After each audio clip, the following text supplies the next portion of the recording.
So I studied. The day came for my test, and I didn't even tell my parents I was taking the test because I just didn't want them to get on me about, you got to pass this test.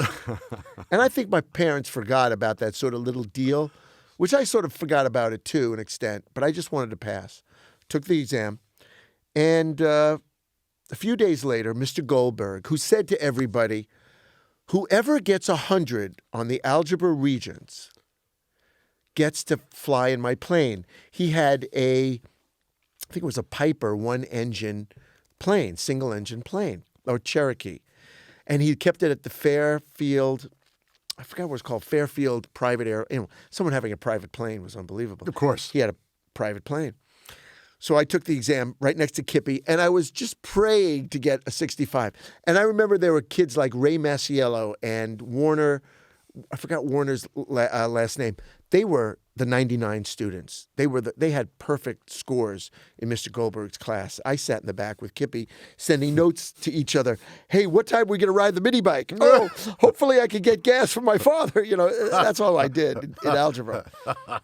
So I took the exam, and I came home, and I was just hoping to pass. So I remember I went in that day to class when he was going to announce, who got what.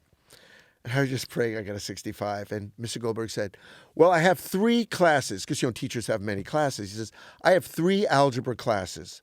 And out of those 90 students, 1 person got 100.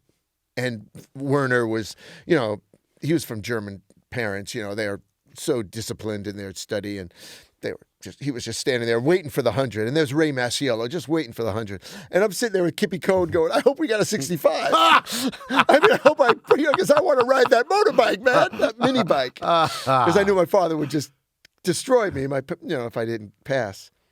So he looked around and he said, that person's in this class. So, I couldn't, these guys were puffed up like roosters.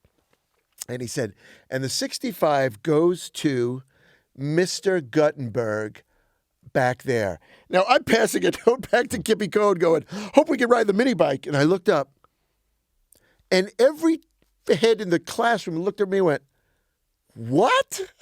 Because I was just a dummy.